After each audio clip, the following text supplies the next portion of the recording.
Hello all, welcome to screen space. ఏంటి మరి free సైట్స్లోకి Telugu dubbed movies వచ్చాయి. అవి కూడా లేటెస్ట్వి కాదు. అది ఎప్పుడు మనకు అలవాటే. వాటికి మనం రివ్యూ ఇస్తాము. అది కూడా ఒకే వీడియోలో పెట్టేస్తాం. ఇందులో కూడా సేమ్ అలాగే ఈ 3 సినిమాల గురించి అయితే రివ్యూ పెట్టడం జరుగుతుంది. ఫస్ట్ మూవీ వచ్చేసి ఏలియన్ హంగర్. మూవీ డ్యూరేషన్ అయితే 1 అవర్ 29 మినిట్స్ ఉంటుంది. తెలుగు డబ్బింగ్ అయితే లేదు ఈ మూవీకి. నెక్స్ట్ వచ్చిన 2 మూవీస్కి అయితే తెలుగు డబ్బింగ్ ఉన్నాయి భయ్య. ఇది ఒక్కదానికి తెలుగు డబ్బింగ్ ఇవ్వలేదు, మరి హిందీయో సంథింగ్ తమిళ్లో ఉంటుంది.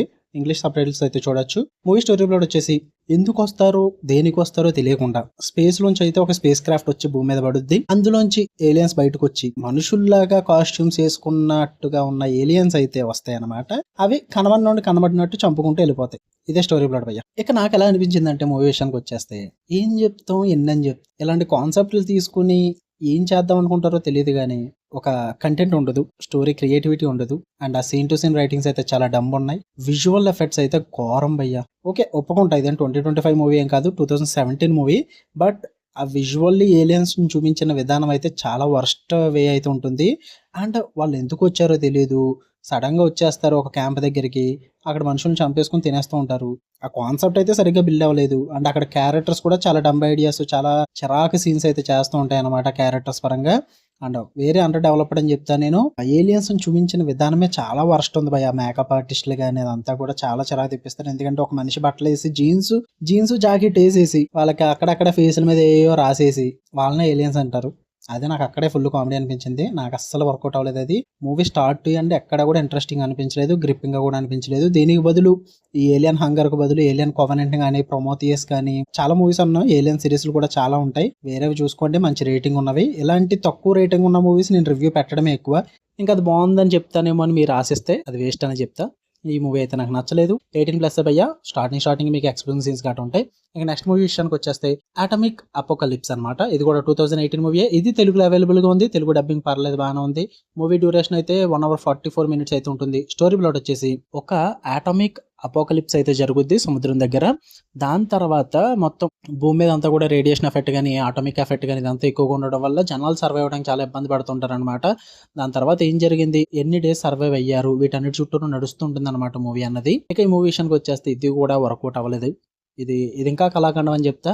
ఒకదాని మించింది ఒకటి భయ్య. అసలు ఏది వర్కౌట్ అవ్వాల. సడన్ గా స్టోరీలో తీసుకెళ్లిపోతారు. మీకు ఆటోమిక్ ఎక్స్ప్లోషన్ జరిగిపోద్ది. అది కూడా సముద్రం లోపల జరుగుద్ది. ఎందుకు ఏంటి అన్నది చెప్పరు. అక్కడ నుంచి డే 1 స్టార్ట్ చేస్తారు. డే 656 దాకా వెళ్ళిపోతారు. అలా డేస్ జరుగుతూనే ఉంటాయి. జనాలు అలా వెళ్తూనే ఉంటారు. కొంతమంది మాస్కులు పెట్టుకుని తిరుగుతారు, కొంతమంది నార్మల్గా తిరుగుతారు. రేడియేషన్ ఎఫెక్ట్ అంటారు, బట్ ఎందుకు ఎఫెక్ట్ అవుతుంది, ఎవరికి ఎఫెక్ట్ అవుతుందో కూడా చూపించారు సరిగ్గా. కంటెంట్ సరిగ్గా ఉండదు. కాన్సెప్ట్ బాగానే అనిపించింది. ఓకే, ఆటమిక్ ఎక్స్ప్లోషన్ అదంతా అపోకలిప్స్ బాగానే ఉంది. జనాలు సర్వే అవ్వడం అన్నది కూడా బాగానే ఉంది. సర్వే అవుతున్నది ఎలా సర్వే అవుతున్నారు అన్నది మాత్రం క్లియర్ కట్గా చూపించలేదు. అండ్ లాజిక్స్ మిస్ అయిపోతాయి భయ్య. మెయిన్గా ఒక క్యారెక్టర్ అయితే వస్తాడు, ఆ ఫ్యామిలీని కలుస్తాడు. ఒక ఫ్యామిలీని, ఆ ఫ్యామిలీలో చంపుకుంటూ పోతుంటాడు. యారా ఏం సైకోయిజం రీతి అన్న ఫీల్ అయితే వస్తుంది తప్ప, అంటే నీకు ఇంట్రెస్టింగ్ గా చూడడానికి ఏం అనిపించదు. ఈ అపోకలిప్స్ లో జరిగే సీన్స్ అన్ని కూడా బోరింగ్ గా అనిపిస్తే, చాలా మూవీస్ లో చూసేసిన ఫీలే వస్తుంది తప్ప ఇంట్రెస్టింగ్ వేలో, గ్రిప్పింగ్ వేలో అయితే థ్రిల్లింగ్ సీన్స్ కూడా ఏమీ ఉండవు. నాకైతే చాలా బోర్ కొట్టింది. యాక్చువల్ నిద్ర వచ్చింది. మీరు చూద్దాం అనుకుంటే చూడండి. తెలుగు డబ్బింగ్ అయితే బాగుంది. అక్కడక్కడ 1-2 సీన్స్ బాగుంటాయి అంతే. ఉన్న మూవీ అంతా కూడా వరస్ట్ అని చెప్తా. ఇంకా లాస్ట్ మూవీ వచ్చేసి యూనివర్సల్ సోల్జర్స్. ఇది మరీ పాతకాలం 2007 మూవీ అనమాట. తెలుగు డబ్బింగ్ కూడా అవైలబుల్గా ఉంది. ఈ మూవీ డ్యూరేషన్ అయితే 1 అవర్ 24 మినిట్స్ అయితే ఉంటుంది. స్టోరీ ప్లాట్ వచ్చేసి యుఎస్ గవర్నమెంట్ అయితే ఒక ప్రోగ్రామ్ ఇనిషియేట్ చేస్తుంది భయ్య. జెనెటికల్లీ మాడిఫైడ్ సూపర్ రోబోట్స్ అయితే సోల్జర్స్ కింద క్రియేట్ చేయాలని చెప్పేసి ఒక ప్రోగ్రామ్ ఇనిషియేట్ చేస్తారు. దాని తర్వాత ఏం జరిగింది అన్నదే ఈ యూనివర్సల్ సోల్జర్స్ స్టోరీ ప్లాట్ అయితే నాకు బాగా వర్కౌట్ అయిందని చెప్తాను. చాలా ఇంట్రెస్టింగ్ పాయింట్ కూడా. నేను బాగుంటుందేమో స్టోరీ ప్లాట్ చూసి అని చెప్పేసి చూడడం అయితే జరిగింది. లిటరల్లీ షిట్ అని చెప్తాను నేను. తీసుకున్న స్టోరీ ప్లాట్ ని ఎంత వరస్ట్ గా ఎగ్జిక్యూట్ చేయాలో అంతకు మించి వరస్ట్ గా ఎగ్జిక్యూట్ చేశారు భయ్య. అంటే చాలా వరకు కూడా చిరాకు వచ్చింది నాకు. అంత వరస్ట్ అనిపించింది మూవీ అంతా కూడా. ఆ సోల్జర్స్ ని చూపించిన విధానం కానీ, టెక్నికల్లీ వాళ్ళు యూజ్ చేసుకున్న CGI కానీ ఇదంతా కూడా అస్సలు బాగోదు. ఎందుకంటే 2007 టైం కాబట్టి ఈ టైంలో చూస్తే చాలా చాలా అవుట్డేటెడ్ గా అనిపిస్తుంది. నేనేదో తెలుగు డబ్బుడు ఈ టైంకి వచ్చాయి కాబట్టి పెడుతున్నా, కానీ నేను అసలు రికమెండ్ చేయను భయ్య. ఒకవేళ ఏదో ఎక్కడ దిక్కున 1-2 సీన్లు బాగున్నప్పటికీ కూడా మీరు చూడడానికి ఇబ్బంది పడతారు. ఎందుకంటే ఒక అవుట్డేటెడ్ మూవీని ఇప్పుడు చూస్తున్నామంటే కాన్సెప్ట్ ఇప్పుడు మనకి చాలా బాగా వర్కౌట్ అవ్వాలి, టేకింగ్ బాగుండాలి. మెయిన్ ఇక్కడ టేకింగే, ఆ ఎగ్జిక్యూషనే చాలా వరస్ట్ అవ్వడం వల్ల మీకు అసలు వర్కౌట్ అవ్వదు ఏ సీన్ కూడా.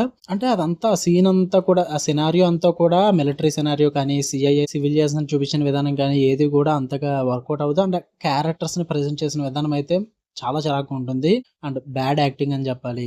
డైలాగ్ డెలివరీ కూడా చాలా పూర్‌గా ఉంటుంది. ఆ తెలుగు డబ్బింగ్ కూడా అంతగా వర్కౌట్ అవ్వలేదు. ఇంకా స్పెషల్ ఎఫెక్ట్స్ అంటారా, చాలా చిరాకు తెప్పిస్తారు. ఇంకా లొకేషన్ ఇయన్నీ కూడా ఈ వీఎఫ్ఎక్స్ పరంగా కూడా ఏది వర్కౌట్ అవ్వలేదు. స్టార్ట్ అన్న మూవీ అయితే నాకు ఎక్కడ గ్రిప్పింగ్ అనిపించిన సీన్స్ కానీ, ఇంట్రెస్టింగ్ సీన్స్ కానీ ఏది లేదు భయ్యా. కాన్సెప్ట్ మాత్రం ఒకటి బాగుంది అంతే. ఈ 3 సినిమాలు కూడా దేనికి దానికి ఒకదానికి మించి ఒకటి కళాఖండం అని చెప్తాను నేను.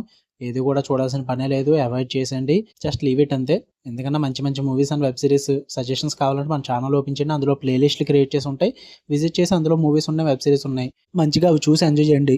ఇలాంటి మూవీస్కి టైం వేస్ట్ అయితే చేయొద్దు. Okay. And the Bengal chapter అని చెప్పి నెట్ఫ్లిక్స్లోకి వచ్చింది. బట్ తెలుగు తమిళ్ లాంగ్వేజెస్ అయితే కమింగ్ సూన్ అని పెట్టాడు. తెలుగులోకి వచ్చాక రివ్యూ పెట్టమంటే నేను వెయిట్ చేస్తా. లేదు ఒరిజినల్ లాంగ్వేజ్లో హిందీ లాంగ్వేజ్లో చూసామంటే నేను చూసి రివ్యూ పెడతా. మీరు ఒకవేళ ఎక్కడ దాకా వీడియోస్ ఎవరైనా చూసుంటే మీ ఒపీనియన్ ఏంటో కామెంట్ చేయండి. నేను ఖచ్చితంగా చూసి నేను ట్రై చేస్తాను. ఓకే. మీకు కనుక వీడియో నచ్చితే లైక్ చేయండి, షేర్ చేయండి, కామెంట్ చేయండి. ఛానల్ని ఖచ్చితంగా సబ్స్క్రైబ్ చేసుకోండి. ఇలానే మరిన్ని interesting movies and web series reviews కోసం బెల్ ఐకాన్ ఆన్లో పెట్టుకొని ఆల్ నోటిఫికేషన్స్ అన్న ఆప్షన్ క్లిక్ చేసి పెట్టుకోండి. అప్పుడే నేను పెట్టే డైలీ కంటెంట్ అయితే మీరు మిస్ అవ్వకుండా ఉంటారు. Love you all. బై.